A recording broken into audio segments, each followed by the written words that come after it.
જગતના તાત માટે એક ચિંતાજનક અને માઠા સમાચાર અત્યારે મળી રહ્યા છે। અલનીનોની પ્રતિકૂળ અસરના કારણે આ વર્ષે ચોમાસાના આગમન પર બ્રેક લાગી શકે છે।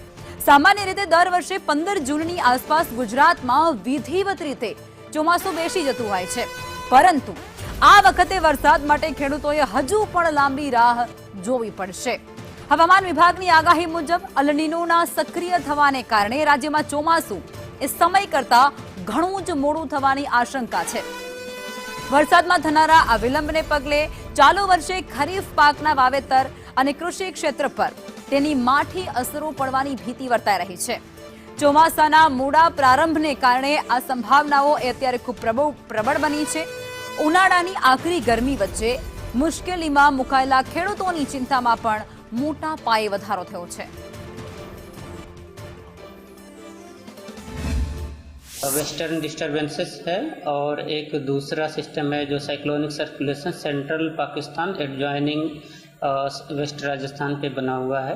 इन सिस्टम्स को ध्यान में रखते हुए गुजरात रीजन में आइसोलेटेड प्लेसेस पे आने वाले 7 दिनों पे लाइट टू मॉडरेट रेन का पूर्वानुमान है और सौराष्ट्र और कच्छ में डे 1, डे 2, डे 3 में ड्राई वेदर प्रिवेल करेगा। उसके बाद डे 4 से लेकर डे 7 तक आइसोलेटेड प्लेसेस पे लाइट टू मॉडरेट रेन का पूर्वानुमान है। તો વરસાદને લઈને અત્યારે આગાહી તો કરવામાં આવી રહી છે, પરંતુ અલનીનો સક્રિય બન્યું છે અને જેને કારણે ખેડૂતોની ચિંતામાં વધારો થઈ રહ્યો છે। બે વરસાદી સિસ્ટમ અત્યારે સક્રિય પણ બની ચૂકી છે આ બધા વચ્ચે, અને જેને લઈને 7 દિવસ રાજ્યભરમાં છૂટો છવાયો વરસાદ પડી શકે છે, જેમાં વેસ્ટર્ન ડિસ્ટર્બન્સ પણ સક્રિય બની ચૂક્યું છે, તેની અસર પણ જોવા મળશે અને આખા જ ગુજરાત રાજ્યની અંદર છૂટો છવાયો વરસાદ પડી શકે છે। ખાસ કરી અને દક્ષિણ ગુજરાતના જે જિલ્લાઓ છે, ડાંગ, વલસાડ છે, સુરત છે, નવસારી છે, એ તમામની અંદર અત્યારે વરસાદ રહે છૂટો છવાયો તેવી આગાહી કરવામાં આવી છે, પરંતુ અલનીનો જે સક્રિય બન્યું છે તે અત્યારે ખેડૂતોની ચિંતા વધારી રહ્યું છે।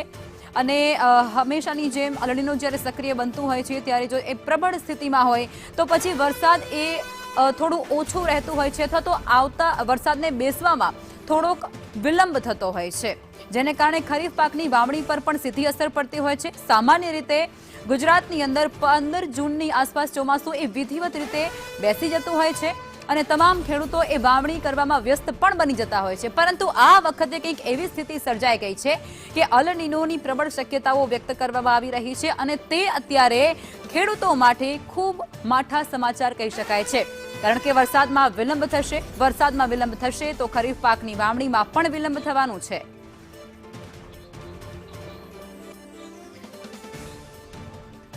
અને આજ મુદ્દે હવામાન નિષ્ણાંત પરેશભાઈ ગોસ્વામી અમારી સાથે જોડાઈ ચૂક્યા છે। પરેશભાઈ, પહેલા તો સંદેશ ન્યૂઝમાં આપનું સ્વાગત છે। અલનીનોની જે આગાહી વ્યક્ત કરવામાં આવી રહી છે એને તમે કઈ રીતે જોઈ રહ્યા છો અને ખેડૂતો માટે આ કેટલું ચિંતાજનક?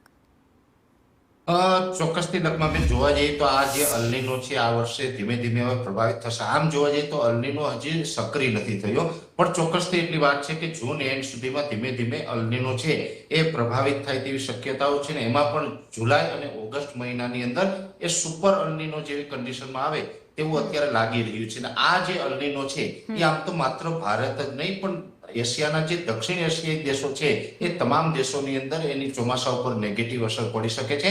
ખાસ કરીને જોવા જઈએ તો ભારતની અંદર પણ છેલ્લા 5-7 વર્ષથી ચોમાસું સારું થતું હતું।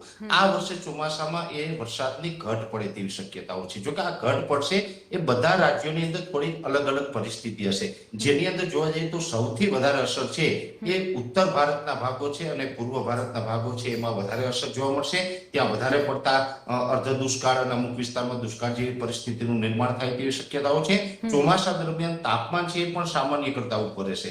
ખાસ કરીને વાત છે આપણા ગુજરાતની, તો ગુજરાતમાં આમ જોવા જઈએ તો છેલ્લા 5 વર્ષની સરખામણીએ વરસાદનું પ્રમાણ ઓછું રહેશે, પણ બીજા રાજ્યોની સરખામણીએ આપણે વર્ષ સારું રહેશે।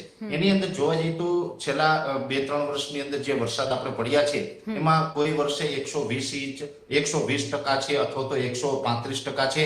ગયા વર્ષની વાત કરવા જઈએ તો ગયા વર્ષે વર્ષ 2025ના ચોમાસા દરમિયાન 109% વરસાદ છે ઓલ ઓવર ગુજરાતની સરખામણીએ વરસ્યો હતો। આ વર્ષનું જે એક અનુમાન છે જેમાં વરસાદની ઘટ પડે અને કદાચ 90 થી લઈને 95% આસપાસનો કે વરસાદ પડે તેવી સંભાવનાઓ છે। પરેશભાઈ, આ વચ્ચે એ પણ સમજવું છે પરેશભાઈ, આ વચ્ચે એ પણ જી, સમજવું છે જી. કે જે પ્રમાણે અત્યારે બે સિસ્ટમ સક્રિય બની ગઈ છે અને ગુજરાતમાં 7 દિવસ છૂટોછવાયો વરસાદ પડી શકે છે, પણ આ બધા વચ્ચે શું ઉત્તર ગુજરાત, દક્ષિણ ગુજરાત અને સૌરાષ્ટ્ર આ ત્રણેય વિસ્તારોની અંદર અલગ અલગ સ્થિતિમાં વરસાદ રહી શકે આ વર્ષે? હા, ચોક્કસથી અલગ સ્થિતિ રહેશે. પહેલી વાત તો એ છે કે જેવી રીતે બેન નૈઋત્યનું ચોમાસું આગળ વધી રહ્યું છે એમાં પૂર્વ અને પશ્ચિમ બંને પાંખ હોય છે. એક અરબ સાગરની અંદર હોય જેને પૂર્વ પાંખ કહીએ છીએ, પશ્ચિમ પાંખ છે પાછળ ચાલતી હોય છે. હવે બંગાળની ખાડી અને અરબ સાગરની અંદર જે આ ચોમાસું આગળ ચાલતું હતું એમાં બંગાળની ખાડી હમણાં 2 દિવસથી થોડીક સક્રિય થઈ છે, જેને કારણે નોર્થ ઈસ્ટના રાજ્યો છે એ તરફનું ચોમાસું આગળ વધી રહ્યું છે. પણ મહારાષ્ટ્રમાં એટલે કે જે પશ્ચિમ છેડો છે એ મહારાષ્ટ્રમાં ચોમાસું અત્યારે રોકાઈ ગયું છે. એ 8 જૂને ચોમાસું રોકાયું છે. આજે 14 જૂન છે. આજે પણ જે અલગ અલગ મોડેલોના જે અપડેટ થયા છે આજે 3 વાગ્યા સુધી હજુ એ ચોમાસું છે એ નિષ્ક્રિય છે, આગળ વધ્યું નથી. જો કે હવે આવનારા 36 કલાકની અંદર ચોમાસું નબળી રીતે આગળ વધવાનું છે, જેમાં પ્રી મોન્સૂન એક્ટિવિટી કહીએ અથવા તો જે દક્ષિણ ગુજરાતના વિસ્તારો છે એમાં ચોમાસાની એન્ટ્રી છે એ 15 તારીખથી લઈને 17 તારીખ વચ્ચે થઈ શકે છે. એટલે ચોમાસું આગળ ચોક્કસથી વધશે. ચોમાસું આગળ વધશે છતાં પણ વરસાદની ઘટ છે એ પ્રથમ રાઉન્ડની અંદર રહેવાની છે. કોઈ કોઈ જગ્યાએ વરસાદ પડશે, બધી જ જગ્યાએ વરસાદ નહીં હોય. ખાસ કરીને દક્ષિણ ગુજરાતને થોડો સામાન્ય લાભ છે એ દક્ષિણ ગુજરાતને મળશે. સૌરાષ્ટ્રના દરિયાઈ કાંઠાના ભાગોની અંદર એકદમ સામાન્ય ઝાપટાથી લઈ અને મધ્યમ વરસાદ જોવા મળશે. બીજો રાઉન્ડ છે એ 22 થી 25 જૂન આસપાસ આવશે. એમાં થોડાક વધારે વિસ્તારને લાભ મળી શકે છે. અને ત્રીજો રાઉન્ડ છે વાવણીનો એ 28 જૂનથી લઈને 3 જુલાઈ વચ્ચેનો હશે. એમાં પછી ત્રીજા તબક્કાની અંદર કદાચ ગુજરાતના લગભગ તમામ જિલ્લાઓ કવર કરે એવી શક્યતાઓ છે. જો કે આ કવર કરશે અને જૂન મહિનો પૂર્ણ થશે બેન ત્યાં સુધીમાં જે દર વર્ષે જૂન મહિનામાં જે વરસાદ પડતો હોય એની એવરેજ છે એની સરખામણી વરસાદનું પ્રમાણ ઓછું રહેશે જૂનમાં. જુલાઈમાં પણ સરેરાશ આમ તો સમગ્ર જુલાઈ મહિના દરમિયાન વરસાદના રાઉન્ડ આવતા રહેશે, વરસાદ પડશે, પણ જુલાઈમાં પણ એવરેજ ઓછી રહેવાની છે.